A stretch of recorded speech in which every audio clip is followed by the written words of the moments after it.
Welcome, Thank, Dr. Chitra. Please come. thank you very much, Dr. Santhan. Can I have my slides, please? Good morning, everybody, and welcome to this 78th All India Ophthalmological Society conference. I hope you have a great time here. The National Committee and LOC has put in a lot of hard work to see this venue here. Well, I'll be talking about an overview of refractive surgery, and since most of you are postgraduates, and if I ask a question, how many of you have seen a LASIK surgery being done actually, could you raise your hands? I think it will be less than 10%. Those who have seen a LASIK surgery being done, 1, 2, 3, 4, 5, 6. So that's so therefore I am going to keep it very basic because most of the medical colleges don't have laser vision correction. So I'll be talking about overview of refractive surgery. Now, one thing that is very important is that though LASIK or SMILE procedures are the gold standard today or the most commonly performed refractive surgery, but that is not the only refractive surgery. So what is very important is that if you need to call yourself a refractive surgeon, you should have in your armamentarium all these types of procedures which are there. So it is not that one procedure fits all eyes. You have to actually see as to which eyes are suitable for which procedure. So if you यार इसको हटा दो वो slide काट रहा है.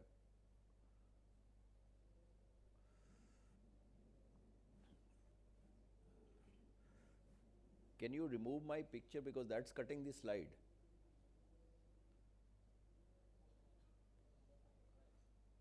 और इधर कर दो और इधर करो और okay, that's fine. Thank you. So if you are looking at the choices that you have, LASIK going on to customized LASIK surface ablation, now these going on to the femtosecond laser, now all these techniques use what is known as an excimer laser. Okay. And then you go on to the relax smile. If you have irregular corneas, which is keratoconus, etc., or ectasia, you have cross linking, and then you go on to the lens based procedures. So there are basically corneal based procedures and there are lens based procedures, and you can combine the both, which are called as bioptics. So in the lens based, you have ICL or Indian equivalents, you have refractive lens exchange, you have accommodative IOLs or trifocals that you have. Presbyopia correcting is a separate procedure, and correcting presbyopia can be done both on the cornea as also on the lens. Combination of the lens and the cornea is bioptics, and then for irregular corneas you have intracorneal ring segments. So this is primarily all that we have in refractive surgery. Now, when you look at the evolution of refractive surgery, it was first described by Sato and then Fedorov, etc. in Russia. They popularized what is known as a radial keratotomy. Radial keratotomy included putting in radial incisions in the cornea, whether from the periphery inside or from the outside, from the inside out, which would be usually about 90% of the depth of the cornea. So obviously the answer would be that if you are putting peripheral incisions, the center of the cornea would be flattened, and if you have a flattening of the cornea, you would be taking care of myopia. Then this went on. Proud to say that it was an Indian, Srinivasan, worked with Trokel, was working with the IBM. The excimer laser was used to etch the chips of semiconductors. Okay, so this is basically, it was used for etching, and it cuts so fine that you would see that if it was used in burning the cornea, it was not leaving behind any scar. So this started with the advent of photorefractive keratectomy. But what happened was that the PRK was causing haze, regression and pain to the patient, and the recovery was not too instantaneous. So therefore, in came what is known as a blade LASIK. That means that you were using a microkeratome to create a flap and then use the excimer laser. And then from there on, to increase the safety, one thing you have to remember, that when you are working on a patient for refractive surgery, it is otherwise a normal eye except for refractive surgery, and therefore you need to have outcomes where complication rates are the minimal. So a step towards improving the outcomes and reducing the complication rate was the advent of what is known as a femtosecond laser, and I'll be talking about the femtosecond laser, and then it went on to the SMILE procedure. Now let us look at the PRK. Photorefractive keratectomy, PRK or surface ablation, these are the same names. Transepithelial ablation is also there. So these are names where the epithelium is removed either mechanically or by alcohol or by a epikeratome or by a laser, burning the epithelium first and then burning the stroma. So these are all ways where the laser is removing parts of the stroma right from the top. That means that the corneal epithelium is off and then you are burning the stroma right from the top. That means the excimer is firing right on the cornea. So this is what is known as PRK. The problem with PRK was postoperative pain, delayed reepithelialization, you could have corneal infiltrates, and there were more of regressions, under and over corrections which are there. Now, haze was because of the disorderly regrowth of the tissue, because you are damaging both the basement and the Bowmans. When you are putting the laser, when you are doing a flap, you save the basement and the Bowmans. Here in this particular case, you are going through the Bowman's layer, and therefore you have disorderly growth of the stroma, and you tend to get haze. And this was basically dependent on the ablation zone. It was on the ablation depth, the zone, use of oral contraceptive, viral infections, ocular surface disorder, etc. You could just note this. This is the staging of the haze that you can see when the cornea post PRK gets haze. Now you also get haze in corneal cross-linking. Now one thing that changed this whole thing was the use of the alkylating agent, which is mitomycin C. Mitomycin C, people started using it for glaucoma, but in this particular case we apply it after doing the ablation on the stroma of the cornea, so that the regrowth or the disorderly regrowth of the stromal fibers does not happen. So this was basically used, I will just tell you, it is used in the concentration of 0.02 and applied on the cornea. So you can see this is, you have removed the epithelium in this particular case. The laser has been done. You can see this is the laser which has been done by the excimer laser, and then what you just do is you take a Merosol sponge, put mitomycin C and keep it there, and then wash it very well to take care of the regression and the haze. Now this is normally what is followed, that up to 2 to 3 diopters. This can change from individual to individual. This is not a gold standard or whatever. For very low powers, you need not use mitomycin C because the ablation depth is less. Up to 3 to 6 diopters, you can use it for about 30 to 60 seconds. That is what it is. So I normally, what I use it for all, this is what is written in the books, but my personal preference is 10 seconds for every diopter that I correct. So 1, 2, 3, 4, and I don't go more than 6 diopters. So that is what I do. So you have to put mitomycin C, which is there. Now let's come on to the one of the most prevalent refractive surgery, which is called as LASIK. LASIK stands for anybody? Very simple. Sorry? Bolo. Sorry? So it is the in situ keratomelusis, where you are using a laser. So that means that you are reshaping the cornea from within. Okay, you are not shaping the cornea from outside, that means from the top, but within the cornea. So what is therefore important is that you are making a flap on the cornea, and then you are reshaping the cornea by burning dedicated amount of tissue basis the power of an individual. Okay, a LASIK procedure or a PRK can correct myopia, it can correct astigmatism, it can correct hyperopia or combinations thereof. Okay, so if you have to correct a myopia, it will be a round circular ablation. If it is elliptical, that is when you are having an astigmatism. When you are correcting hyperopia, what do you need to do? It is a paracentral ablation, so that the cornea steepens in the center, rather than a central ablation where the cornea needs to be flattened in myopia. Okay, and then you can accordingly have. So the advantage is this gives faster patient recovery, less post-operative pain, and no haze post-operatively. Now this flap can be created by 2 methods. The way it started was by Pellicaris, was by using a microkeratome. What it means is that you have a blade in a mechanical keratome which is moving on the cornea, and it slices the cornea, leaving behind a hinge. Like you have a hinge for the door, you can open it, do the laser and push back the door. So that is what the LASIK is, and you can also make it now by a femtosecond laser, which is by far the preferred technology that you have. Now this is the microkeratome pieces. So you have a motor which is going to move the whole thing forward. This is a suction ring, okay, and you have this connected onto a machine with a plastic tube. This catches the eye and pulls it. So there is a suction that is applied on the cornea. This particular motor, this is the head in which you have the blade, it presses the cornea and then it moves over the cornea and slices the cornea. So this is, I'll just show you a video. Sorry. So you can see here, you have to mark the cornea so that you are opposing it. This is a nasal cut that is going to come. 130 microns is the thickness of the flap. You can see the motor is going over. You can see that the flap is there, and you can see that this is the flap, and then you release the suction. Okay. Once you have released the suction, you just lift up the flap and you can see this is the hinge. So you are actually having a 22 millimeter cut, which is there. Now when you are, one rule that you have to drying it up now.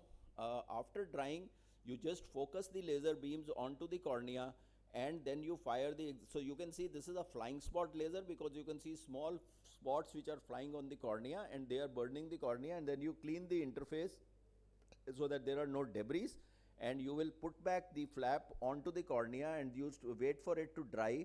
Once it has dried up, at that particular time you just leave it without any sutures. If the flap is too thin, you can put a bandage contact lens, but otherwise you just don't need to put any sutures or anything, and it dries, and you have to just see that the flap is dry and it is not lifting up.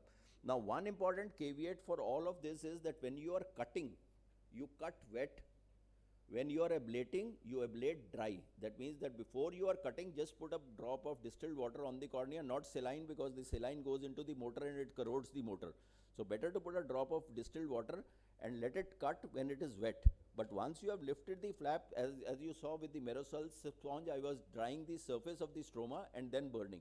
Because if you have excessive fluid on the cornea and you press the excimer foot switch, the burn of the laser would not come on the cornea and you will get an undercorrection. Okay. Now from the conventional LASIK, we will go on to what is known as the blade free LASIK, which is using a femtosecond laser to create a flap. Now a femtosecond laser is just a term which stands for time. That means any laser which is firing for 1 quadrillionth of a second, 10 to the power minus 15, is called as femto. Okay. So this laser gives very high intensity energy, but for a very small amount of time. So the total quantum of energy that is released is very little. Okay. Now in an excimer versus a femto, the difference is that an excimer is a photo ablative laser. You can get it as a multiple choice question, while a femtosecond is a photo disruptive laser. A femtosecond can cut at any plane basis the numerical aperture of the optics, where there is clarity in the media and you are focusing on a particular plane. If I focus here, it will cut here. If I focus here, it will cut here. If I focus here, it will cut here. But for an excimer laser, it is mandatory that you have to have a raw surface. The laser will burn on the surface. So that is the difference that you have, and this is what is being used. Now in the femtosecond, there is a high intensity, say 1 micron energy, which is put into the stroma. It expands to 2 to 3 microns and creates carbon dioxide and water, which is written here. So this creates the fourth state of matter, which is plasma, which is carbon dioxide and water. And then if you stack these pulses one after the other, either horizontally or vertically, you will create a cleavage plane. Okay, there will still be attachments. It is not when the blade moves, it is cut, so the flap is made. But in this particular case, this becomes more forgiving because it has just created a plane. You have still not separated. So if I want to abort the procedure for any reason, I am most happy to abort it at that time. So this is the cleavage plane that is created. So I'll just show you the femto LASIK. So you can see here, this is a green blinking light. You can see this is the laser that is firing. As it comes from outside in, this is the Visumax laser. And you can see it comes to the center and then you get a side cut. Can you see this? So that was a horizontal cut and then a vertical cut. Now I have to go into the interface to lift up this flap.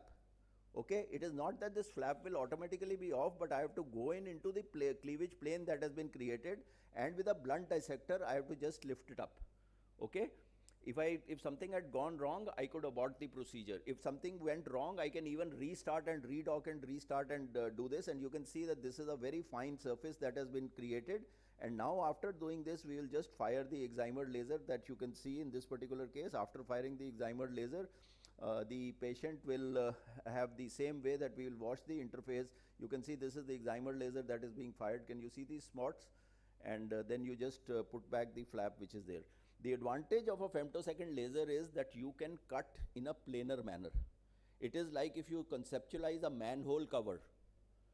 Okay, a manhole cover will sit very well because it's a 90-degree cover. Okay, but if you are cutting with a blade, it is a beveled edge. So the stickability of a blade keratome is slightly poorer as compared to the stickability of a femto, because it is cutting like this and cutting like this. Okay, so this is the advantage, and the planar flap is all over the same. In a microkeratome, over the center, the flap becomes slightly thinner as compared to the periphery, because there is something called a static friction and dynamic friction. Whenever a motor starts, it is starting with a static friction, and as it gives more, the kinetic friction comes in, and therefore motor becomes slightly faster. As the motor and the blade becomes slightly faster on the center of the cornea, it becomes slightly thinner. Okay, so that is the difference that you have, and femtosecond you get a much better quality which can be seen of the flap on the flap. Now the third thing is, can we remove the use of an excimer laser? The excimer laser is doing what? It is removing a specified quantum of tissue in a particular manner from the cornea. Now if we use only the femtosecond laser and create what is known as a lenticule like this, that means that if I have the cornea like this, I move the femtosecond at this plane and I move the femtosecond at this plane and make a side cut, and this lenticule, instead of having been burned with the excimer, is just pulled out. So that is going to have the same thing, and it makes the whole thing flapless, all femto procedure and a single step procedure. That means I don't have to switch the patient between one machine and the other machine. So I'll just show you a smile procedure. Sorry, no, I'm fine. I have it. So you can see this is the first plane that is there.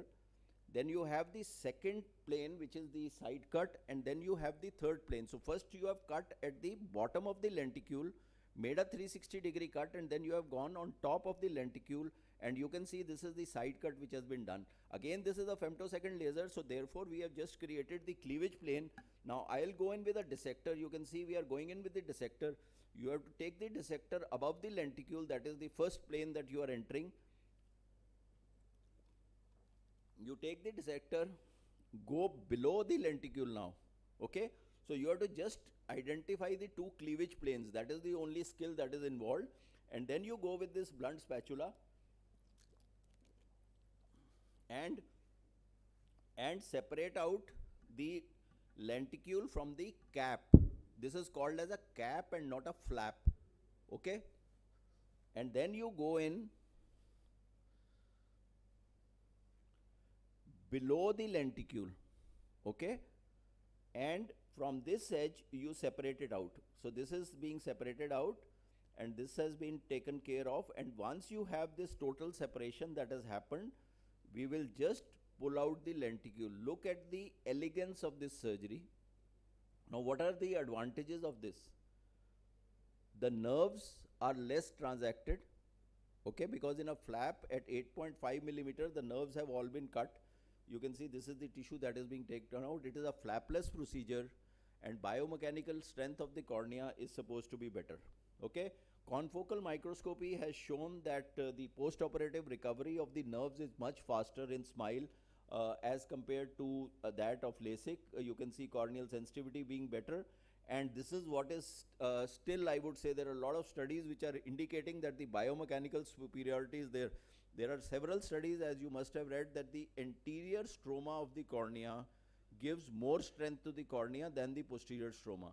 So in this particular case, supposing you are doing a LASIK, the flap takes the entire anterior stroma off because it's a flap and not contributing to the strength, then the ablation is also right here. In case of a SMILE, you are just taking out a lenticule, so this cornea is still retained. Okay, so it is supposed to be better, and you can actually take the lenticule down at a lower surface. There are, Dan Ranstein has done some studies and said that this is better, but still I think the jury is out that as to how much biomechanical superiority SMILE has. Now the other advantage is there is no flap, there is no flap displacement, there is no buttonholing, there is no free flap.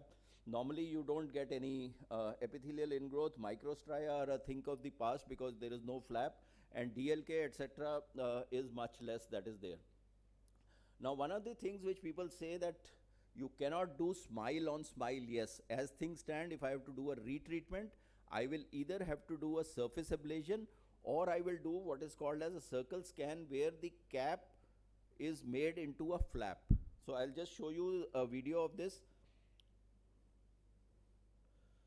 So you can see in this particular case, we are making this, extending it from the area where the cap was going on outside to create what is known as a flap. Okay, now you can see this is like a donut and we are lifting it up.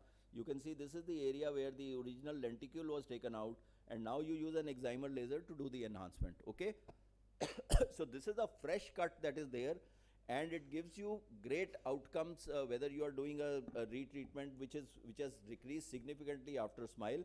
So these are the advantages, that you have a smile, precise refractive outcome, superior quality of vision, biomechanical stability, post-operative inflammation is less dry eye, and no flap related complications that are there. Now, how am I on time? Okay. So there is a new thing which is called as LASIK Extra or Smile Extra, in which what you do is, introducing LASIK Extra, corneal cross-linking during a LASIK procedure to preserve the corneal biomechanical integrity. A LASIK flap is created using a femtosecond laser or microkeratome. The flap is lifted. A normal excimer ablation is performed. Sufficient Vibex riboflavin is applied to cover the entire exposed corneal bed and allowed to diffuse. In only 60 seconds, Vibex penetrates the stroma to prepare for effective cross-linking. Excess Vibex is rinsed from the cornea using sterile saline solution. Removing excess Vibex helps to ensure proper riboflavin concentration in the cornea. The flap is repositioned as usual, and the Vibex then diffuses into it as well. With the eye now prepared, the UV beam is aligned in the X, Y, and Z axes using the KXL system's precise targeting lasers for cross-linking safety and precision. The Vibex is now exposed to the UV illumination through the flap and its intact epithelium to facilitate cross-linking. In just over 2 minutes, corneal cross-linking during a LASIK procedure to preserve corneal biomechanical integrity. so this is basically where you have thin corneas, etc. You can do it with surface ablation, do a cross-linking which is suboptimal. It is not the normal cross-linking. This is a case of a smile, wherein again what you can do is that this is, I'll just go forward, you have this smile that has happened, you are taking out the lenticule. Once the lenticule has been taken out, you will go ahead and then put the Vibex dye, riboflavin, and then do a cross-linking exposure. So if you have borderline corneas, and if you want less of regression, especially in hyperopia, you can do a simultaneous one back to back. You do a LASIK or a smile and then do a cross-linking. Okay, this gives you some strength of the cornea. So anyway, this is something that is used. I think I'm running extremely short of time. I'll just show you, if you have very high powers and the cornea is showing in topography some form of formae fustae, keratoconus, etc., you can go in with an implantable lens, where you have a lens that is implanted within the eye. And nowadays you have these lenses which have these holes in the center, so therefore you don't need to do a peripheral iridotomy. And this is implanted behind the iris on top of the crystalline lens, and you have toric lenses where you get a chart for keeping the placement of the lens within the eye. And this we are doing for the last several years. You have to load the ICL, and you can see here, I'll just show you that once you have loaded the ICL, this is the ICL which is there. You have Indian, you can see this is the ICL polymer material. You put it into the cartridge like an IOL. It is a plate lens. Close it, and then you make the lens go in. So you don't open the lens pushing it towards the optic nerve, but you open so that it should open in the anterior chamber. You don't want to hurt the crystalline lens. Once you open in the anterior chamber, what you will do is that you will go ahead and just put this below the iris, and that is the end of the procedure. Remove the viscoelastic, and that is what it is. And slit lamp examination, you have to see the vault. It can cause an increased incidence of subcapsular cataract and glaucoma, and you can easily remove the ICL, do a cataract surgery, and put in an intraocular lens which is there. Sometimes the toric ICL can get rotated, so you can go back and reposition it. And then there is what is known as bioptics. Can I just wind up yeah, my this part? is the Yeah. last two slides. Then you have bioptics, which is a combination of two techniques. That means that you can do for very high cases ICL plus a laser vision correction. Okay, so you can combine, do one after the other. I won't leave. There are several things that we are doing for presbyopia. So presbyopia, I think the holy grail is still not answered. So you can use either a clear lens extraction with a trifocal lens, or what is called as presbyond, that you can work on the cornea to create a Brent zone. So these are just the presbyopia results which are good. So finally, I would say that there are complications. Obviously, I don't have the time to talk about complications, but today refractive surgery is the second most commonly performed number of surgeries after cataract surgery. If you look at the numbers, just by numbers, so refractive surgery today I think is a exciting and rapidly evolving field. Mind you, it has several functional aspects. A person wearing -12 glasses has a lot of abrasions, lot of minification, etc. The quality of life improves, everything, and it has been shown that the chances of having a complication on an adverse effect wearing contact lenses through 40 years of life is 20 times higher than a single event of getting a laser vision correction. Laser vision correction is far more superior, far more safe as compared to wearing contact lenses through your life. So refractive surgery, friends, is something which is exciting. I think all of you should need to understand it and get into it. There are unlimited options, and I think technological innovations are taking us towards the quest for perfection. Thank you very much for your kind attention. I think we need to